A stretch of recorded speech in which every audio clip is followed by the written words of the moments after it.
Nueva app de Derrama Magisterial. Maestro y maestra, realiza tus consultas y operaciones en la palma de tu mano.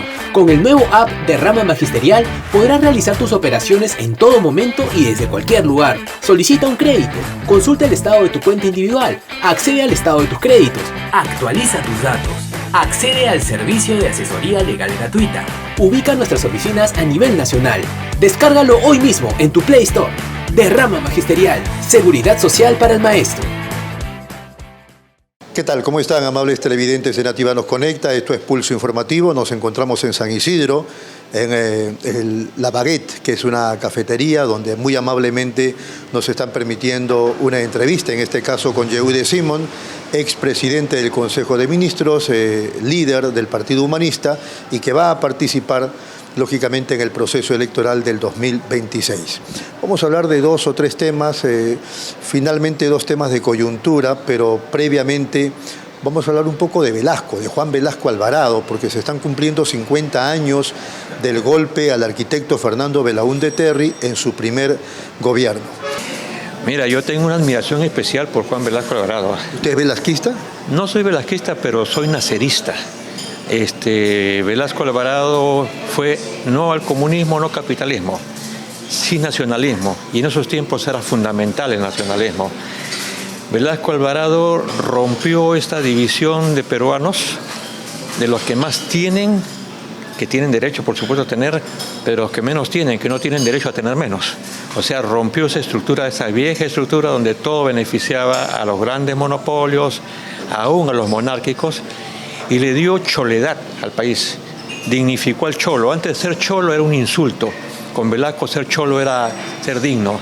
Yo recuerdo siempre, te cuento una anécdota, ¿no? Siempre cuando se reunió la esposa, si no me equivoco, de Nixon, de Nixon creo, con la esposa de Velasco, Consuelo, todas las imágenes de los diarios traían la belleza peruana. Pucha, qué rico ver a nuestra chola peruana ser bella. Y Velasco también fue en algún momento el hombre del año en el mundo, después de la reforma agraria y otras tareas, ¿no? Él fue nacerista, no fue comunista, fue socialista. Fui apoyado, fíjate, por ahí en la torre cuando ya no estaba Velasco en el poder, en una entrevista que le hacen al viejo Haya, y le preguntan qué piensa de Velasco. Él dice, es una dictadura, pero fue un buen gobierno, porque se copió todas las ideas del APRA. Entonces, y también no solamente Velasco, ¿no? Otros personajes han hablado mucho de Velasco. Los choferes que tú caminas, donde tú subes, la gente de campo le quiere a Velasco, ¿no? A nosotros como familia, a mis suegros, nos afectó Velasco, les afectó Velasco porque con 40, 60 hectáreas hicieron una reforma. Pero no fue Velasco, fueron los funcionarios, porque tenían la oportunidad la gente de tener hasta 200, 300 hectáreas. El Grupo Romero apoyó a Velasco. ¿Quién puede olvidar eso? Velasco le puso al Perú... Ya que tocó el tema de Romero, ¿a qué se refiere con eso? Claro, o sea, se suponía que la oligarquía, se suponía que los poderosos despreciaban a Velasco porque decían que era comunista. Entonces, la pregunta es por qué el Grupo Romero abiertamente apoyó a Velasco, porque había necesidad de ir, ¿qué te digo? ¿Por qué dice que el Grupo Romero apoyó a Velasco? Por eso, o sea, políticamente hablando, no económicamente. Porque yo creo que el Grupo Romero se dio cuenta, ¿qué te digo? Estos abismos, estas diferencias entre peruanos, que ya no se podía soportar todo lo que significa el sur y el centro del país con las pobrezas que tenían y solamente la capital. Había mucha, ¿qué te digo? Muchos problemas sociales, mucha pobreza, mucho analfabetismo. Los más poderosos se llevaban las riquezas a Miami. Por eso decían, era más fácil que los poderosos se sentían más cómodos yéndose a Miami que viviendo en el Perú, porque podían sacar sus riquezas y todo. Entonces Velasco fue el que fracturó esa vieja oligarquía. No estoy contra los ricos, por si acaso. Yo creo en la empresa y creo en que las personas tienen derecho a ganar dinero. Pero había una oligarquía nefasta completamente, que no le interesaba si el campo, no le interesaba la agricultura para poder hacer justicia social, sino solamente para llevarse todo. Muy bien. Aunque ya usted ha dado el ejemplo de los Romero y también de ella de la Torre, igual se lo pregunto. ¿Se puede ser simpatizante de la dictadura, del golpismo y a la vez demócrata? No, no se puede ser simpatizante de las dictaduras, pero hay veces, hay necesidades, como le pasó a Bolívar, cuando dijo este país es insufrible, este país es ingobernable, había 2 presidentes. Velasco encontró que nuestra democracia tenía el récord de pobreza, el récord de analfabetismo, una pésima distribución de la riqueza y un grupo de 12 personajes hacían del Perú lo que querían. No era democracia, perdóname. La democracia es el voto del pueblo por el pueblo y es el voto libre. En el Perú, con medios de comunicación que solamente apostaban a una sola persona y que educaban con la radio, con la televisión, a un solo grupo, era evidente que era una democracia, que te digo, manipulada. Velasco sí dio un golpe que puede ser lamentable para muchos, pero finalmente fue beneficioso por el Perú. Y te digo algo que ya se dice felizmente: si no hubiera sido Velasco presidente, Sendero Luminoso hoy día gobernaría el país. Claro, porque hubiera encontrado mejor caldo de cultivo, digamos. Pero por supuesto, si ya había... Belaúnde se comprometió con la reforma agraria y le cerraron la reforma agraria, ¿no? Y acuérdate que había campesinos muertos, acuérdate los perros hambrientos, acordamos todo lo que escribía Ciro Alegría y todo lo que escribían escritores peruanos que no necesariamente podía decir que eran de derecha ni de izquierda, eran libres, ¿no? Entonces, yo creo que fue un hombre importante. No acepto, no saludo el hecho que haya cerrado la prensa. Creo que ese fue el peor error de Velasco. La prensa debió seguir siendo libre. Pero Velasco no fue un asesino. Velasco no fue Pinochet. ¿Se le puede comparar a Velasco, digamos, con las dictaduras criminales de Pinochet, de Videla, Stroessner? No, imposible, ¿no? Velasco gobernó con gente de izquierda y gobernó con gente de derecha. ¿A qué se refiere? Hay que acordar quién fue ministro de Economía de Velasco, no me acuerdo en qué momento, pero era un ministro de Economía que venían de la derecha, que venían de los conservadores, y ministro de izquierda o gente de izquierda que venía de la izquierda, en efecto, ¿no? Pero ese es el mal del Perú, que quieren dividirnos en izquierdas y derechas y no quieren ponernos con personajes capaces, ¿no es cierto?, más allá de ellos. O sea, intelectuales, trabajadores. Mira, vivimos 8 años complicados en muchos aspectos, pero con mucha tranquilidad en otros aspectos. El hecho de que se haya eliminado, se haya reducido el analfabetismo en ese tiempo de casi 20% o 18% a 4, 5, 6% fue un milagro. ¿No? El hecho de que no queden niños sin estudiar, incluyendo la necesidad de que participen en colegios particulares, fue saludable. El hecho de que la gente diga soy cholo, el hecho de que un presidente de la República le bese la mano a una campesina y diga el patrón no va a comer tu pobreza. Yo sé que lo odian, yo sé que por esta entrevista me van a odiar muchísima gente, pero yo trato de ser libre también. ¿Es antipolítico? Es antipolítico, sí, pero los políticos tenemos que ser honestos. Si yo te digo, no... Alguien diría, pero Yehude, no te olvides que estás candidateando. Es que me interesa muy poco fingir, engañar lo que pienso, porque voy a ser candidato. Si soy candidato y no gano, igualito es. Si soy candidato y gano, pondré todo mi servicio al país. No voy a ser hipócrita. No voy a ser como algunos que dicen, di lo que quiere escuchar la gente y van a votar por ti. No voy a decir, oye, Velasco fue un asesino, fue un asesino, fue un dictador, Velasco hizo esto, pero ¿y por qué no ponemos en la balanza las partes buenas? ¿Por qué no? El tema de la dignidad para mí es un tema fundamental y creo que con Velasco el cholo, el indio, el negro y todos se sentían orgullosos de su color de piel. Una dictadura y un golpe no tienen, por supuesto, ninguna justificación, pero vivía momentos aciagos el gobierno del arquitecto Belaúnde en su primer gobierno. Me parece que había una oposición encarnizada del APRA con el odriismo. En efecto, pero además yo entiendo que para los militares, que no pueden ser comunistas, porque los militares no son comunistas, imposible que sean comunistas, son nacionalistas, que es diferente. Veían el peligro en el Perú no solamente por la inestabilidad del país, sino también por el contrabando, era terrible. Y segundo, el APRA, Ayala La Torre para ellos significaba, no era un amigo de las Fuerzas Armadas, Alan García es el que intenta ser amigo de las Fuerzas Armadas. Ahí La Torre lamentablemente fue muy afectado por las Fuerzas Armadas, que no entendieron lo que significaba La Torre, pero fue generoso allá cuando le preguntaron por Velasco y dijo, hizo el gobierno del APLA, puesto que fue bueno. Y ese es el político, pues. Ahí La Torre fue político, ¿no? Pero las dictaduras no son buenas, salvo cuando el país corre peligro. Y no te olvides que Velasco, para orgullo de todos los peruanos, nos dio el ejército más poderoso de América del Sur, ¿no? Nos temblaban, sabían que al Perú se le respetaba. Bueno, a propósito de eso, ya para ir terminando el tema de Velasco, es cierto que estuvimos a punto de hacerle la guerra a Chile, recuperar Tarapacá y otros territorios más. Sí, es cierto.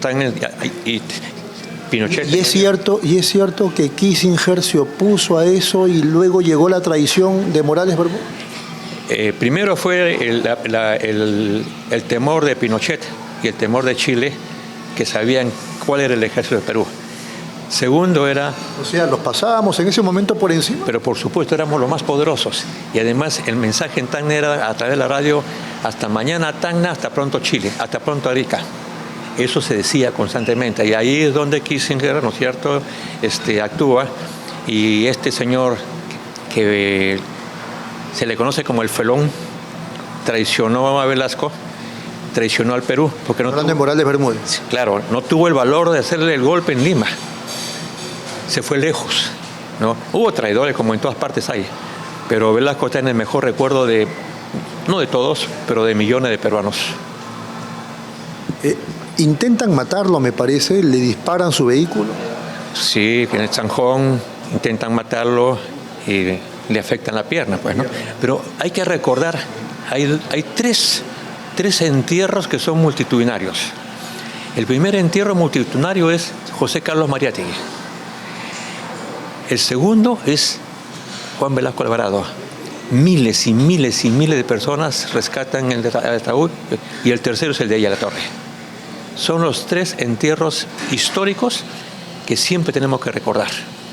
¿Cómo se explica, cerrando ya el asunto, que Ipsos Apoyo haga una encuesta hace menos de un año y Velasco es considerado por el 55% de peruanos como el mejor presidente de la historia de la República? Pon mi voto ahí. Fue uno de los mejores presidentes, igual que Ramón Castilla, igual que otros, ¿no? Es que el Perú, siempre hay que leer a Bolívar, siempre hay que leer la historia. Bolívar no entraba al Perú para de una vez liberar toda América, porque los informes eran 2 presidentes, la anarquía, etcétera, etcétera. Incluso en el Perú, aquí dicen que lo aman a San Martín, pero en el Perú, durante Riva Agüero, le han dicho a San Martín borracho, ladrón y todo, ¿no? Y aquí todavía somos, sabemos un poco de historia, ¿no? Y no reconocemos que nuestros países necesitan muchas veces gobiernos duros. Puede ser un insulto. Yo amo la democracia, quiero la democracia, pero a veces se demuestra que la democracia no resuelve los problemas porque no es democracia, sino es libertinaje en manos de unos pocos. Muy bien. Y como una anécdota, ha escrito un Twitter el expresidente del Consejo de Ministros, Pedro Cateriano, hablando de los 50 años de la dictadura de Velasco, y ha dicho que fue un gobierno nefasto. Y entonces uno se pregunta, pero ¿cómo es que respaldó la dictadura y el golpismo del fujimorismo el 2021? Es que no solamente eso. Uno se pregunta lo que tú dices, que es la pregunta lógica, ¿no? Pero yo quiero recordarte que Ollantaytamala, en su local, tenía una imagen gigantesca de Juan Velasco Alvarado. Y ellos reivindicaban a Juan Velasco Alvarado. Y este señor, que no es un ignorante, es un señor leído, sabía a quién estaba apoyando y apoyó al gobierno de Ollantaytamala. Entonces no se puede tener doble conducta, doble moral, ¿no? Bueno, además es un anticomunista, antisocialista muy conocido. Creo que también coordinaba con la presidenta de facto del gobierno de Ollanta, la señora Nadine Heredia. Sí, pues, y además seguía órdenes, ¿no? Entonces, no, luz verde. La luz verde, la famosa luz verde. Pero a Velasco hay que tratar, yo sabía y todo el mundo sabía, ¿no? Lo que hay que tratarlo, va a ser reconocido después 30, 40, 50 años, como ahora es, primero con el pueblo y después con los estudiosos. Ahora, quiero terminar diciéndote sobre Velasco. No fue perfecto. Sí hubo corrupción, sí hubo serios errores, sí los hubo. Pero con todos sus errores y con todas sus imperfecciones, ha sido el mejor. Hubo corrupción de parte de él. Yo no sé si de parte de él, porque nunca lo juzgaron de parte de él, pero sí de algunos de sus ministros, ¿no? O sea, a él no le pueden, con Velasco no pueden probar, por ejemplo, que tuvo millones de soles o que tuvo propiedades.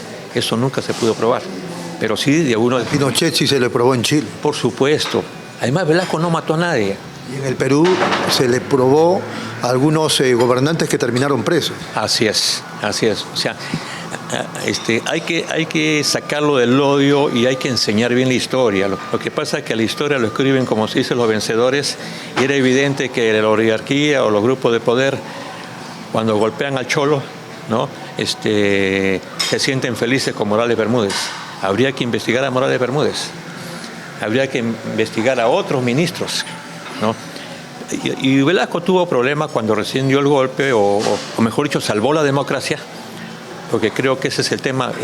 Lo correcto es, Velázquez salvó el Perú.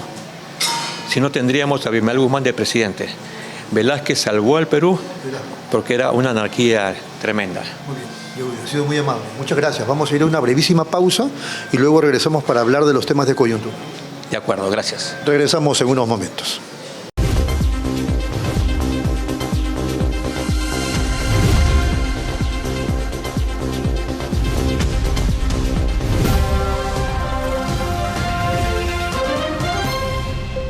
Maestro, maestra, haz de los libros tus mejores aliados, con los beneficios que te ofrece Derrama Magisterial. 20% de descuento, presentando tu DNI en cualquiera de las 40 tiendas Crisol en todo el país o ingresando a crisol.com.pe. Además de nuestro club de lectores, con más de 2.000 libros electrónicos gratis en la biblioteca digital. Tú puedes ser el mejor maestro lector del Perú. 60 años, Derrama Magisterial. Construyendo confianza, generando bienestar. Bienvenidos a mi lugar favorito. Les quiero contar por qué siempre vengo a Plaza Hogar. Aquí encuentras de todo. Y si un mueble me gusta, lo personalizan a mi antojo. Elijo el color, la tela, todo a medida. Y también puedo traer a reparar todos mis muebles. Además, el servicio de despacho funciona perfecto y a un precio accesible. Y por si fuera poco, siempre encuentro estacionamiento. Somos Plaza Hogar.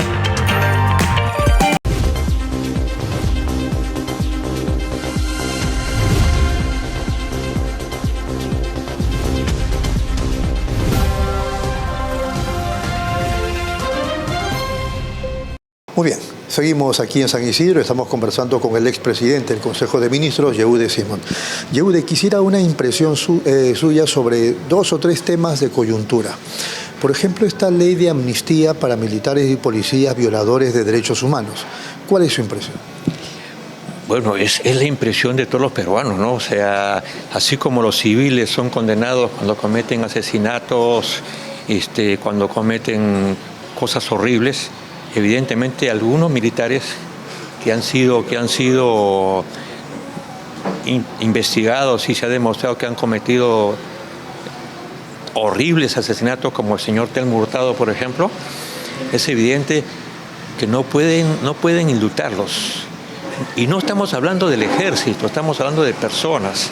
Una cosa es el ejército como institución, como Miguel Grau, como Bolognesi, como Andrés Sabrino Cáceres, y otra cosa pues es Hurtado y los violadores de derechos humanos. Bueno, ahora nuestra presidenta, como ya sabemos, ha promulgado ya la ley, está en vigencia, y junto con eso ella ha anunciado que hay todo un plan para el retiro del Perú de la Corte Interamericana de Derechos Humanos. Sí, antes, ¿no? Hay un maniqueísmo, ¿no? O estás con el ejército o estás contra el ejército. Los peruanos no estamos contra el ejército, los peruanos estamos contra los que mataron, que asesinaron civiles sin ser de senderos, sin ser terroristas. O sea, no se puede catalogar a todo el mundo como terroristas. Habiendo campesinos que estaban en un lado y venían a senderos, los amenazaba, se iban, llegaba el ejército, por darle de comer, los mataban, y viceversa, ¿no? Las violaciones que han habido, periodistas que han sido asesinados. Yo no sé, si se iba a indultar a estos señores, también debió indultarse también a los otros. Por eso se decía que la Comisión de la Verdad no solamente debe ser Comisión de la Verdad, sino Comisión de la Verdad y Reconciliación Nacional, ¿no? Entonces, le hablaba del retiro de la Corte. Sí, el retiro de la Corte, pues aquí la otra doble moral. Cuando Cuba se retiró de la corte, decían dictadura. Cuando Venezuela se retira de la corte, es dictadura. Cuando Nicaragua se retira de la corte, es dictadura. Y bajo esos mismos argumentos tendríamos que decir lo que está pasando en Perú. La Corte Interamericana es fundamental para la democracia, es fundamental para la seguridad de los peruanos, ¿no? Para defender los derechos humanos. Sí existen derechos humanos que hay que defender. Es lamentable. Muy bien. ¿Cómo aprecia usted la política de estos tiempos y qué opina del caso de Martín Vizcarra? Lo de Martín Vizcarra fue un error gravísimo, ¿no? Eso no lo libera de cualquier investigación. Pero refiere al manoseo de la detención. El manoseo de la detención. Primero lo llevan a Barbadillo, que era el lugar donde le correspondía, pues, ¿no? Ahí Toledo y otros están condenados y sin embargo están en ese penal. Martín Vizcarra todavía no está condenado. Si no lo condenan, grave error de lo que han hecho. Y si lo condenan, bueno, pero tampoco puede salir de Barbadillo. Fue un manejo político muy bien hecho, que le beneficia más a Vizcarra que al gobierno. Lo victimizan, dice. Lo victimizan completamente, ¿no? O sea, ahora, alguien decía, y creo todos lo creemos, incluso tú, el Perú puede vivir sin presidente y la economía sigue creciendo, ¿no? Tenemos una moneda estable de más de 30 años. Sí, y además es la moneda oficial ya de Bolivia, todo el mundo compra los soles, ¿no? Pero la economía camina junto porque el país es un país con unos recursos extraordinarios, con una gente emprendedora bárbara y con las riquezas que se están vendiendo muy bien. Y hace años que no dejamos de crecer, aunque sea un poquito. Más bien sí hay una crítica en el sentido de que estamos en un buen momento, los metales, el precio de los metales se dio para arriba, pero algo falla en la política gubernamental seguramente, que crecemos muy poquito. Lo que pasa es que siempre estamos mirando que crece, pero la pregunta es ¿para quién crece? O sea, un pésimo reparto, ¿no? Porque la pobreza ha crecido, definitivamente ha crecido, no hay cómo esconder esa verdad, pero hay grupos que sí se han enriquecido más todavía. Entonces, ¿cómo la presidenta se jacta cada vez que da un mensaje y dice lo que yo estoy haciendo con la economía? Es que yo creo que hay, más allá de la presidenta, más allá de los ministros, hay el poder oculto. Estoy convencido de que quien maneja todo esto es alguien fuera de escena, ¿no? No sé si viene del extranjero o viene del Perú, pero alguien está manejando esto. Y ¿No le parece que está claro que quienes manejan a la presidenta son los del Congreso o los que manejan el Congreso, el fujimorismo, APP, etcétera, etcétera? No, yo no creo eso. Yo creo que el Congreso y creo que el Ejecutivo están muy apoyados lamentablemente hoy en día por las Fuerzas Armadas, y lo voy a decir con mucho respeto, pero están protegidos porque compran aviones, compran armamento, le dan todo lo que quieren las Fuerzas Armadas, todo, incluso el tema de la amnistía. Y ahí se equivocan los generales pensando de que eso es un favor que se le hace. Se equivocan porque, vuelvo a decir, la institución se respeta. Así como en los civiles hay malos elementos, dentro de las Fuerzas Armadas también hay malos elementos. Y hay que verlo simplemente, entre ellos se están denunciando. Entonces, hoy en día en el Perú existe un poder, no sé si más fuerte o tan fuerte como el que tenía Alberto Fujimori con Montesinos. ¿Y dice usted, más o menos por lo que le estoy entendiendo, que es la Fuerza Armada la que maneja todo? No, la Fuerza Armada no maneja todo. Un poder que puede venir de cualquier lado, o de repente un militar, ¿no? No te olvides lo que pasa en Venezuela. En Venezuela no son los civiles los que manejan, son las Fuerzas Armadas. No, con signo de izquierda no lo sé, pero sí con signo de militarismo. Pero eso le acabo de decir y usted dice que no. Yo le digo, entonces, ¿la Fuerza Armada maneja todo esto? Vuelvo a repetirte, las cabezas, que es diferente a las Fuerzas Armadas. Los generales, los almirantes y todos son ave de paso. Las Fuerzas Armadas es una institución. Y así como en las instituciones civiles hay gente buena, también hay gente mala.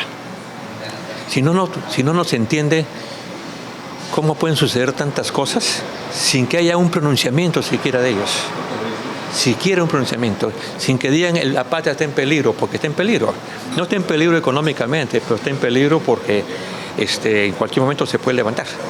Hay un libro que dice El fuego en los Andes, no sé si lo habrás leído, El fuego en los Andes, y ya está advirtiendo con tiempo todo lo que está pasando, advirtió con tiempo todo lo que pasa en el Perú. Frente a ese contexto que usted plantea, ¿qué garantías hay de un proceso electoral limpio en abril del 2026? Muy poco. muy poco. No es posible con 40 partidos tener un proceso limpio, y más aún con un Jurado Nacional de Elecciones manipulado desde el Congreso de la República o con el Ejecutivo, con todo bajo el yugo de un grupo político o un grupo de personas, ni siquiera político, un grupo de personas. El haber puesto a Santibáñez, ¿no?, como ministro de Justicia, después de lo que ha pasado, es lamentable. Y con 12 carpetas fiscales y con prohibición de salida del país. Exactamente, eso no pasaba nunca. Pero ahora la presidenta, si tú te das cuenta, bueno, yo digo presidenta, pero no sé si merece el título, la señora se siente más fortalecida, habla con mucha fuerza y amenaza. Pero por supuesto ahí hay también errores garrafales de Poder Judicial, de Fiscalía, hay errores, por ejemplo, el tema del hermano, ¿no? O sea, yo no te digo que no lo investiguen, deben investigar, pero justo lo hace en momentos que provocan al Ejecutivo para que reaccione, ¿no? Y la presidenta habla más de su hermano que de los problemas del país, ¿no? Que lo va a defender. Todos los hermanos defendemos a sus hermanos, las familias defienden a sus familias, más allá de que sean honrados o culpables. El Premier también salió a defender al hermano. Es que eso demuestra que estamos siendo sojuzgados por un grupo de personas manipulados desde el exterior o manipulados por algún poder oculto en el Perú. Ha sido muy amable. Sí, a ti muchísimas gracias. Muy amable al expresidente del Consejo de Ministros por atendernos. Vamos a la pausa de inmediato, regresamos con más.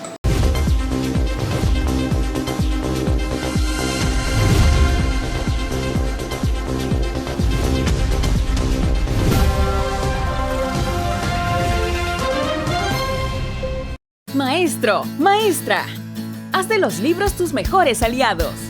Con los beneficios que te ofrece Derrama Magisterial. 20% de descuento presentando tu DNI en cualquiera de las 40 tiendas Crisol en todo el país o ingresando a crisol.com.pe. Además de nuestro club de lectores, con más de 2.000 libros electrónicos gratis en la biblioteca digital. Tú puedes ser el mejor maestro lector del Perú. 60 años, Derrama Magisterial. Construyendo confianza, generando bienestar.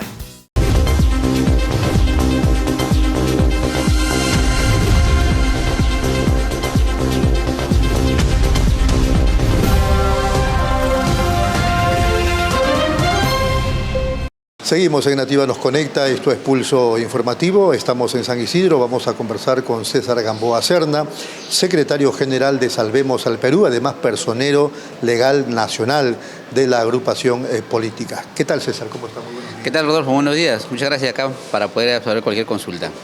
¿Cómo va todo respecto del partido de cara al 2026? Me refiero al tema de las elecciones internas, las precandidaturas presidenciales, las listas al Senado, a diputados. ¿Cómo va todo?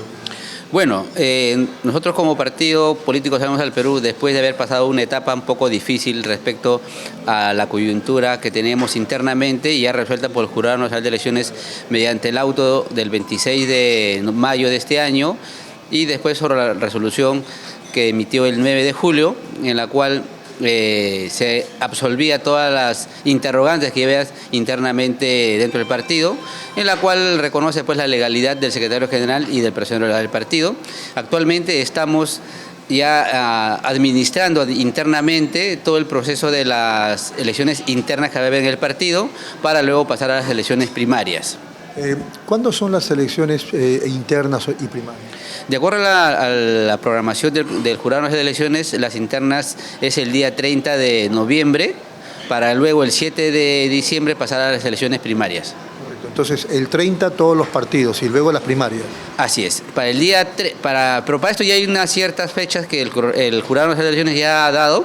Por ejemplo, sí, el día de mañana vence el plazo para que todos los partidos políticos informen a la OMPE acerca del proceso interno que va a haber dentro de los partidos, ¿no? Como por ejemplo la modalidad que se va a usar, la cantidad de delegados que se va a tener si es que es en la modalidad SET, cuál va a ser su circunscripción, si es nacional, regional, y también la información sobre el órgano electoral del partido, ¿no? Todo eso debe estar plasmado en blanco y negro y como fecha límite es mañana domingo. Es el lunes primero.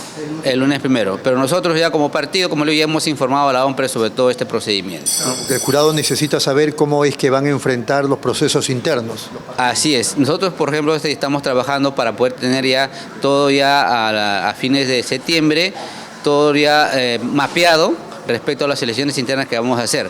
Actualmente tenemos un precandidato como es Mariano González y también él es el presidente de la Comisión Política del Partido Salvemos al Perú, nombrado por el CEN del partido.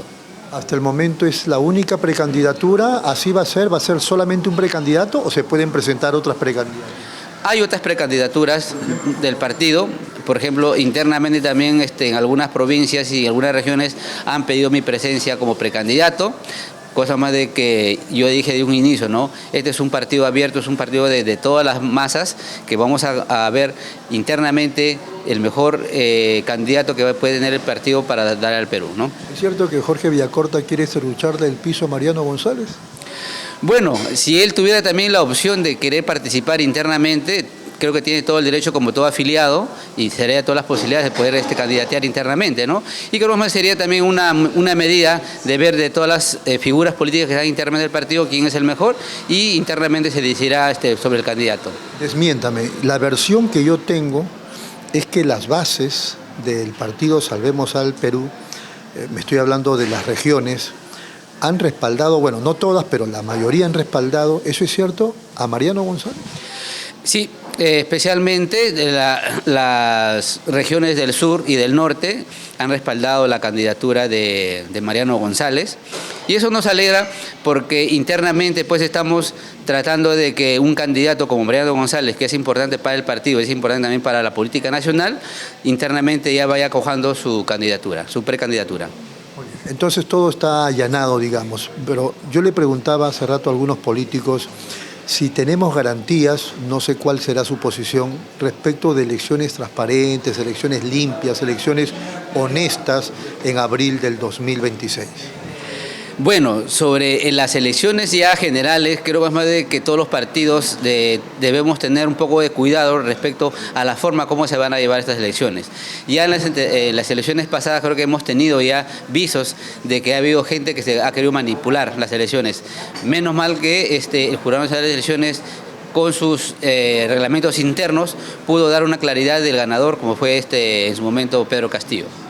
Y lo último, ¿cómo se explica, César, que tengamos una moneda estable de hace más de 30 años, que la situación económica pues no nos deje en bancarrota, al contrario, seguimos creciendo, aunque sea poquito, pero el Perú sigue creciendo, y sin embargo tenemos un gobierno presuntamente nefasto y una violencia interna terrible y con dudas respecto de un proceso honrado, honesto, limpio el 2026? Así como en el Perú, en su mayoría, piden una constituyente para tener una nueva constitución, este Congreso nos ha demostrado que no es necesario llegar a una constituyente para cambiar algunos artículos de la Constitución, ¿no? Se han cambiado 112 artículos en estos últimos 2 años, entonces nos da un viso más de que la constituyente no es una forma de querer cambiar la Constitución. Pero sí es importante el capítulo económico de la Constitución, lo cual nos garantiza la estabilidad económica que tenemos actualmente. Pero sí, eso no quiere decir que todo está bien. Hay artículos que deberíamos cambiar porque dan signos de que no están con la mayoría de la población. Es por eso que la población, en su mayoría, quiere el cambio de la Constitución. Pero nosotros, como Salvemos al Perú, que estamos de acuerdo con la economía social de mercado, hay que proteger algunos artículos, pero también hay que cambiar algunos artículos que van en contra de la población. César, ha sido muy amable. Muchas gracias. Usted, Rodolfo, muchas gracias por tu entrevista. Gracias. Ha sido César Gamboa Serna, nada menos que secretario general del partido Salvemos al Perú. Vamos a la pausa, regresamos.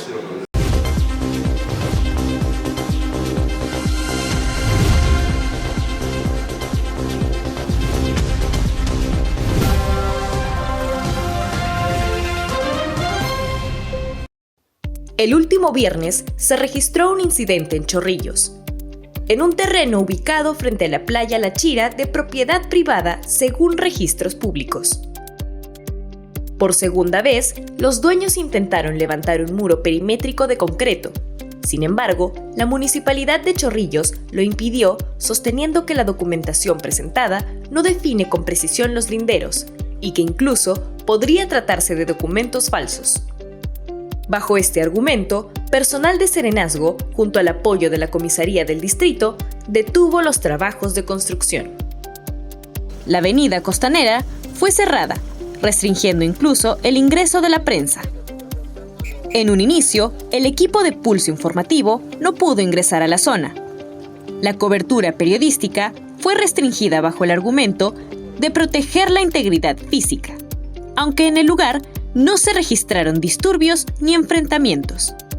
La disposición es de que por el momento, por su integridad física, no está permitido el acceso. Por el momento. El tema de la invasión, sí, tengo como referencia, no está censurado, pero es por el tema de eso, ¿no? De que prevención, usted por ahora no puede ingresar. Yo llegué a ver como apoyo. ¿Apoyo a quién o de quién? Yo trabajo en la municipalidad. ¿Usted? Convenio. Sí. ¿Usted no es policía? Claro, soy policía, pero llegué como convenio, ¿no? Para acá, para apoyar. Finalmente, Roland Jayo Alanya, gerente de Seguridad Ciudadana y Vial de Chorrillos, permitió el ingreso a la prensa y ofreció la versión oficial de la municipalidad. Nosotros estamos verificando que efectivamente pueden ser documentos que estén inscritos en registros públicos, sin embargo las coordenadas y los límites y los linderos no están claramente establecidos. Según esos documentos, estos señores son dueños de todo el litoral del sur, incluyendo Chorrillos, Villa María del Triunfo, San Juan de Miraflores, imagínense, todas las playas. Por el lado del propietario, su asesor legal, Alexander Arista, defendió la legitimidad de los documentos y cuestionó el rol de la policía en la intervención. Sin embargo, la policía viene a amedrentarnos como si fuéramos tal vez unos delincuentes y vienen a comentar, incluso que ellos como si fueran conocedores de la parte jurídica, a decir que esto no es el terreno de él. Sin embargo, en el mismo CRI que tienen en la mano, el técnico que me va a intervenir ahorita, figura como propietario. Sin embargo, ellos no son quienes para delimitar y decir que si son o no son dueños. Sin embargo, en Acciones y Derechos sabemos que no hay un área en específico, pero sin embargo el señor es propietario y le están impidiendo tomar la posesión de su propio terreno. La presencia policial es precisamente uno de los puntos más cuestionados de este caso. Si bien su deber es mantener el orden interno, en la zona no se reportaron incidentes. Entonces, ¿qué motivó su despliegue? ¿Por qué miembros de la policía se identificaron como trabajadores de la municipalidad? Se intentó conversar con el comisario de la policía presente en el lugar de los hechos. Sin embargo, mencionó que no estaba autorizado a dar declaraciones y se mantuvo lejos de las cámaras. Finalmente, se conoció que los propietarios estarían buscando establecer un diálogo con la municipalidad para llegar a un acuerdo definitivo. Mientras que el debate sobre el rol de la policía en respaldo del municipio aún deja preguntas abiertas.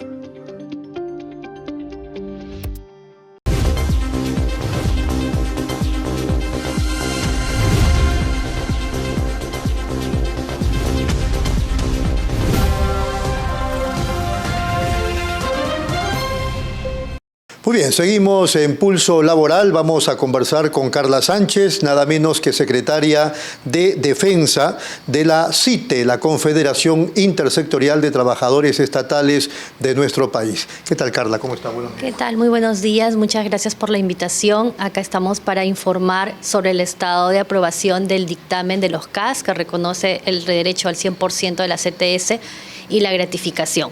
Dictamen, estamos hablando del Congreso de la República, ¿verdad? Estamos hablando del Congreso de la República por iniciativa de distintas federaciones y confederaciones de trabajadores CAS del Perú. Se han promovido más de 11 proyectos de ley.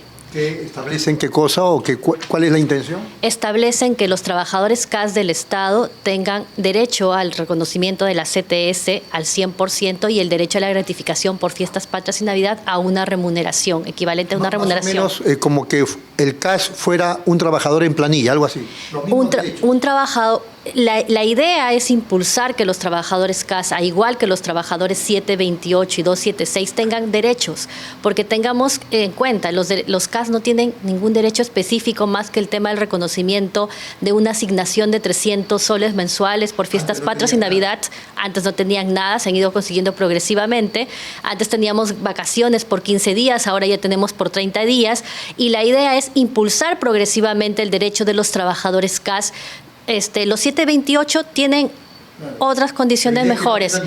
La idea es equilibrar, igualdar los regímenes laborales de forma progresiva. Entendemos el paso progresivo, pero acá estamos hablando de iniciativa de diferentes confederaciones y federaciones. La CITE promovió un proyecto de ley, la coordinadora de trabajadores CAS promovió otro proyecto de ley. Que hay como 11 proyectos y ya hay un dictamen para la aprobación. Hay un dictamen que tiene la aprobación favorable de la Comisión de Trabajo, tanto de la Comisión de Presupuesto, por impulso de las diferentes confederaciones, en particular desde la CITE, trató de promover que se agende en el Pleno. Se logró agendar en el Pleno, está en el punto 3 de la agenda del Pleno desde el 14 de agosto.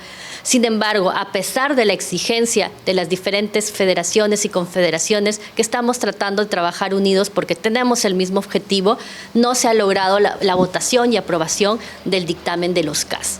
Entonces, nosotros hemos estado ahí persistentes, insistentes, en tanto el 14 de agosto, los compañeros han estado movilizados en el frontis del Congreso y lamentablemente en la última sesión del Pleno del Congreso nos indignamos mucho porque a pesar a las 7 de la noche, 8 de la noche, solo habían 70 congresistas en el Congreso.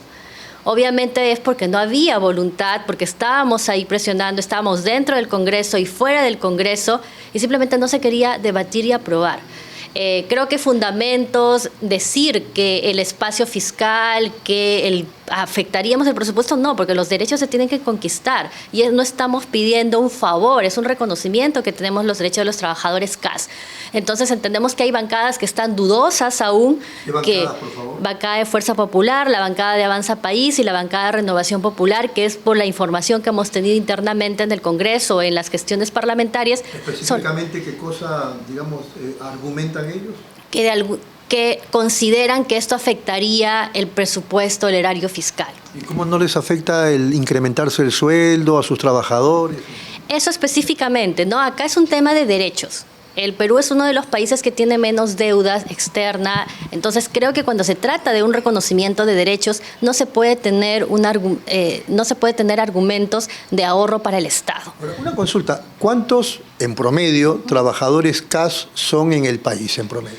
Aproximadamente, según información de la última negociación colectiva centralizada, son 270.000 trabajadores CAS. ¿Y todos estos se beneficiarían con la aprobación de esta? Todos los trabajadores CAS, sin distinción de ninguna institución pública. Por eso esta ley es muy importante. Esta ley no es de un sector, esta ley es de todos los trabajadores CAS del Estado.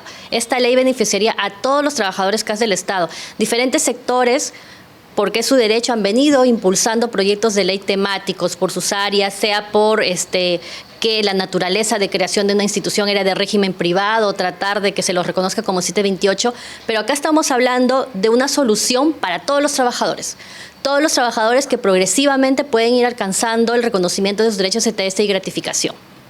Bueno, yo digo 270.000, con solamente 50.000 o menos, hoy mismo lo apruebo. Claro, la idea también es convocar a los compañeros a movilizarse. ¿No están del todo sensibilizados los propios trabajadores CAS? Sí, es que acá hay un tema, los trabajadores CAS son los que tienen más dificultades para pedir permisos y licencias sindicales al momento de la movilización, son más punitivos. También somos un régimen nuevo que sí falta una concientización de lucha en las calles, porque también hay un tema que también los trabajadores se tienen que involucrar. Por eso a través de este medio involucra a los compañeros que terminada su jornada laboral en los plantones que hagamos las diversas confederaciones y movilizaciones se sumen. Terminada la jornada laboral, gran impacto causaría que todos los trabajadores de las instituciones públicas de Lima que estamos acá puedan irse. Sería hablando 5 de la tarde, 6 de la tarde. Claro, 5 o 6 de la tarde que se pueden sumar. Entendemos que los dirigentes vamos a estar desde antes, tenemos todo el compromiso de luchar por su derecho, pero también necesitamos su apoyo, también necesitamos su fuerza, necesitamos que se movilice. Ya hemos trabajado un montón. Primero que se apruebe la Comisión de Trabajo, luego que se apruebe la Comisión de Presupuesto. Ya lo hemos logrado. Ya hemos logrado que se encuentre en la agenda del Pleno en el número 3. Ahora solo falta su aprobación y votación. Si existen congresistas dudosos, sabemos que con una masa importante en la fuerza del Congreso puede ser definitivo. Incluso te comento, tanto fue nuestra indignación de las diferentes confederaciones que estábamos, que decidimos hacer de forma espontánea una pequeño plantón movilización en Pasos Perdidos en el Congreso, que fue rebotado por algunos medios de comunicación. Esto fue el jueves pasado, el 21 jueves, justo le acabo de pasar un video a la compañera. Un poco fue un movimiento espontáneo, fue una reacción espontánea a la indignación que los congresistas se hubiesen retirado tan pronto. Vimos al presidente del Congreso, José Gerí, entonces salimos corriendo a los Pasos Perdidos y un poco a protestar, porque nos parecía injusto que a pesar de tener tanta prioridad este tema, de estar 2 sesiones seguidas en el Pleno del Congreso, no sea aprobado y debatido, y que encima los congresistas se retiren tan temprano. Nos vimos como una falta de respeto. Nosotros hemos estado ahí con diversas organizaciones. Ha estado la CITE, pero también han estado otros compañeros de diferentes organizaciones ahí presentes, ¿no?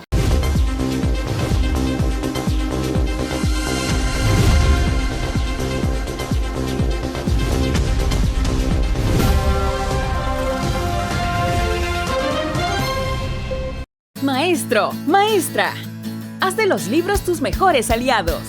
Con los beneficios que te ofrece Derrama Magisterial. 20% de descuento presentando tu DNI en cualquiera de las 40 tiendas Crisol en todo el país o ingresando a crisol.com.pe. Además de nuestro club de lectores, con más de 2.000 libros electrónicos gratis en la biblioteca digital. Tú puedes ser el mejor maestro lector del Perú. 60 años, Derrama Magisterial. Construyendo confianza, generando bienestar. Bienvenidos a mi lugar favorito. Les quiero contar por qué siempre vengo a Plaza Hogar. Aquí encuentras de todo. Y si un mueble me gusta, lo personalizan a mi antojo. Elijo el color, la tela, todo a medida. Y también puedo traer y reparar todos mis muebles. Además, el servicio de despacho funciona perfecto y a un precio accesible. Y por si fuera poco, siempre encuentro estacionamiento. Somos Plaza Hogar.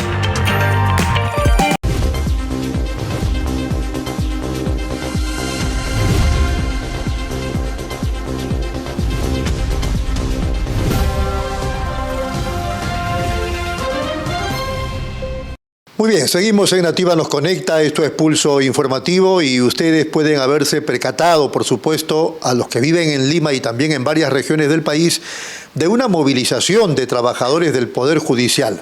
Era una protesta de 24 horas que desarrollaron trabajadores jurisdiccionales y trabajadores administrativos de este poder del Estado, que parecía era un grupo de algunos centenares cuando desarrollaron un plantón frente al Poder Judicial, pero cuando empezó la movilización, digamos, por el auxiliar de la vía expresa, se notaron algunos miles de trabajadores. Vamos a conversar con Huber Castillo Grados, presidente de la Federación Nacional del Sindicato de Trabajadores de Contrato Administrativo de Servicios CAS del Poder Judicial. ¿Qué tal, Huber? ¿Cómo está? Muy buenos días. ¿Cómo está? Muy buenos días. En primer lugar, agradecer por la invitación a tu medio de comunicación y a tu persona. Y mi nombre es Huber Castillo Grados, presidente de la Federación FENACICAS del Poder Judicial, que abarca trabajadores CAS afiliados. Sí, hemos salido el día de ayer, 27, justamente porque hay mucho abandono a la clase trabajadora, en especial a los trabajadores CAS que ganan 1.300 soles, con descuento ya 1.150, y estos tienen que sacar préstamos de 500 soles a una cooperativa o banco y se quedan con 500 soles mensuales. ¿Quién vive con 500 soles mensuales? Al margen que los beneficios, digamos, no son los mismos que un trabajador en planilla. Así es, encima que no tiene gratificación, no tiene CTS, no tiene bonificación por escolaridad, ni tampoco por hijo, ¿no? Asignación familiar. Todos esos beneficios no los tiene. Entonces, ¿de cuántos trabajadores jurisdiccionales y administrativos en régimen CAS estamos hablando? Estamos hablando de 14.000 trabajadores CAS en el Poder Judicial a nivel nacional. El Poder Judicial tiene un aproximado de 30.000 trabajadores a nivel nacional, entre 728 y trabajadores CAS. Los trabajadores CAS estamos hablando de 14.000 y la diferencia son trabajadores 728. No, la paralización justamente ha sido porque hay un proyecto de ley impulsado por las 5 gremios sindicales, las 4 federaciones y el Sindicato Nacional, ¿no? Como la FNTPJ, la FENACIPO, la FENACICAS, el FETRAPO y también por el tema del CITRAJU, que es el Sindicato Nacional, donde nos unimos justamente para poder pedir las mejoras tanto para el trabajador CAS como el trabajador 728. ¿Y ese proyecto está en comisiones en el Congreso? Justamente, el tema del CAS, para que pase el CAS a 728, lo presentaron por el tema del Consejo Ejecutivo, ¿no? Iniciativa del Consejo Ejecutivo por el tema de los gremios sindicales. Entonces, ha pasado al Congreso y resulta que la Comisión de Presupuesto lo ha aprobado para que los trabajadores CAS pasen a ser 728, pero solamente los que son CAS indeterminados. Entonces, la otra comisión es la Comisión de Justicia. Justicia dice que cómo van a pasar solamente un trabajador indeterminado cuando tiene que pasar todos los trabajadores de ese mismo régimen. Y es lo justo, Pero la gerente de Recursos Humanos sustentó ante la Comisión de Justicia que justamente hay presupuesto para todos los trabajadores que son indeterminados y temporales, porque es un tema presupuestal que es sostenible. Entonces, a vista de eso, los gremios mencionados hemos reunido con la bancada de Perú Libre, que Perú Libre tiene la Comisión de Presupuesto del congresista Flavio Cruz, ¿no? Que era el presidente de la Comisión de Presupuesto, y le hemos informado y sustentado que los trabajadores CAS, tanto indeterminados como temporales llamados, tienen que ser considerados para hacer pase a ser 728. Bueno, el asunto es que entonces está en comisiones todavía. Está en comisiones, pero lo malo de esto es que con este tema político que se está moviendo, aparte que solamente se ha favorecido en el Poder Judicial un sector, que esos son a los magistrados.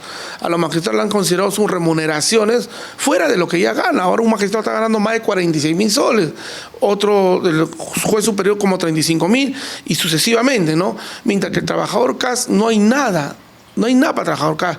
Y justamente también la plataforma es por el tema del cuarto tramo de los trabajadores 728. Antes de llegar al tema del cuarto tramo, entonces, en este contexto, el proyecto de ley, está en comisiones y lo que ustedes esperan es que vaya a aprobarse para ir al Pleno. Así es. Lo que estamos esperando es que la Comisión de Justicia saque un dictamen favorable para que pueda ir al Pleno. Esperemos que sea en esta legislatura, porque si no es en esta legislatura, ya sería en vano, porque ya se está terminando también las comisiones y segundo, ya estamos a un paso para las elecciones presidenciales del 2026, ¿no? Vamos al otro tema ahora. Ahora, terminando también, justamente quiero aprovechar la oportunidad, el tema del CAS. Mi persona, en el año 2023, presentó un proyecto de ley llamado 6368, CAS con derechos laborales, que lo hizo suyo el congresista Américo Gonza. En este CAS con derecho, lo que pedimos es que al trabajador CAS, como el Tribunal Constitucional ya lo reconoce como un régimen laboral de 2012, lo dice así bajo la ley 31.131, porque en ese tiempo pedían que se elimine el CAS, que pase a ser 728-276. Claro. Así fue. Pero el Tribunal Constitucional, ¿qué dijo? Que el CAS ya no puede ser eliminado porque ya es un régimen laboral. Y como régimen laboral está considerado el 2012. Entonces, si es un régimen laboral, con este proyecto 6368, Huber Castillo Grado, mediante la FENACICAS y la CONFECAS Perú, solicitó que se le considere al CAS los beneficios igual que los demás regímenes laborales, un 728, un 276. Si eres un hijo reconocido por el Estado, tienes que tener los mismos derechos que los demás regímenes. Entonces, en este proyecto de ley 6368 solicitamos que se amplíe su gratificación a una gratificación al 100% y una CTS, una escolaridad, una asignación familiar, un clasificado y una escala remunerativa. Resulta de que en la Comisión de Presupuesto la señora Lady Camones aprobó que el CAS es un régimen laboral y que tiene que tener una gratificación y una CTS para empezar. En este año justamente en la legislatura anterior, ¿no? Que se aprobó, que sí, en la Comisión de Presupuesto. Correcto. Y en la Comisión de Trabajo, que estaba la señora Julón, también en la comisión anterior, aprobó que efectivamente, como es un régimen laboral, y el Tribunal Constitucional lo dijo, tiene que tener los mismos derechos que los demás regímenes laborales. Ya está aprobado. Ahorita está solamente para el debate. Ah, caray, para el pleno. Para el pleno. Ya tenga agenda. Solamente estamos ahorita para el pleno. Entonces, lo que yo pido a los compañeros CAS, que este beneficio no solamente va a ser para el Poder Judicial, va a ser para todos los trabajadores CAS, de todos los regímenes, para todos los trabajadores CAS, de todas las instituciones del Estado. Por lo tanto, que la presión se deje sentir. Así es. Entonces, yo les pido que el día que se debata, que la primera semana de septiembre, yo pido que por favor todos los trabajadores CAS salgan frente al Congreso de la República a poder apoyar y presionar mediante su presencia que los congresistas se solidaricen para que voten, porque tenemos que llegar a 89 votos para que no pase una segunda votación, porque Fuerza Popular, Avanza País, Renovación Popular se está oponiendo a que se vote. Se está oponiendo esas tres bancadas. ¿Con qué argumento? Porque dice que no es esencial tratar esa agenda y que dice que no hay presupuesto para que al CAS se le considere esos 2 puntos. Entonces mi pregunta es, si no hay presupuesto, ¿cómo el Congreso saca dinero de todos sitios y le están dando 20,000 soles a los trabajadores del Congreso? Entonces, ¿de dónde sale ese dinero? O sea, para ellos sí hay plata, pero para los trabajadores que movemos el país y el tema económico no hay plata. Entonces yo solamente le pido, compañeros CAS de diferentes instituciones del Estado, que ustedes se acerquen el día que se convoque y que vengan los trabajadores, porque hay veces lo único que hacen los dirigentes tradicionales es entrar al Congreso y no convocan a sus bases, solamente para el populismo. Y este proyecto no viene para la foto, y este proyecto no viene de ahorita, viene del 2023 con el congresista Gonza. Gracias a este proyecto que presentó Huber Castillo con la FENACICAS y la CONFECAS Perú, recién le han tomado conciencia que el CAS existe. Antes nadie hablaba de un CAS, y usted lo sabe. Todo era 728, 276. Pese a que el 2012 ya fue legal. Ya fue legal, pero los sindicatos tradicionales y confederaciones tampoco dijeron que era un proyecto, ya era un régimen laboral reconocido. ¿De cuántos trabajadores CAS en el país en promedio estamos hablando? Estamos hablando de 350,000 trabajadores CAS. O sea, así seas un CAS del Ministerio de Educación, o seas un CAS de MINSA, seas un CAS de cualquier institución del Estado, todos van a tener el beneficio de la CTS y la gratificación. Y eso sería bueno que participen, compañeros, porque, señores, háganlo por su familia, no lo hagan por mí. Yo soy 728, como 728 sacó ese proyecto de ley, porque el nuevo régimen laboral que se viene en el país va a ser el CAS, porque el 728 va a desaparecer, la 276 va a desaparecer y el CAS se va a imponer. Y si nosotros no le ganamos derecho a este CAS, vamos a entrar jóvenes y vamos a irnos viejos sin ninguna remuneración, ninguna pensión, CTS, nada, y encima vamos a hacer una carga para nuestra familia. Por eso, y para el Estado. Por eso le digo, compañeros, por favor, participen cuando se convoquen a todos los trabajadores.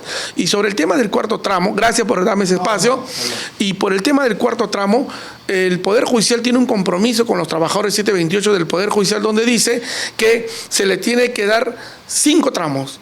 Ya cumplió con el tramo 1, tramo 2, tramo 3. Le falta el cuarto tramo. ¿Por qué? Porque justamente todos son aumentos para los magistrados, aumentos para los magistrados. Cuando los trabajadores 728 también tienen la necesidad. Si el trabajador 728 tiene la necesidad y que se cumple con los cuarto, quinto tramo, imagínate cómo es un trabajador, teniendo todo el derecho 728, imagínate cómo está un trabajador CAS, que no tiene los mismos derechos que un 728. Entonces, justamente la paralización ha sido por eso, que le pedimos al Poder Judicial, a la presidenta del Poder Judicial, que dé la prioridad a la clase trabajadora en el tema del pase de CAS a 728 en el Poder Judicial y el tema del cuarto tramo también para los trabajadores 728.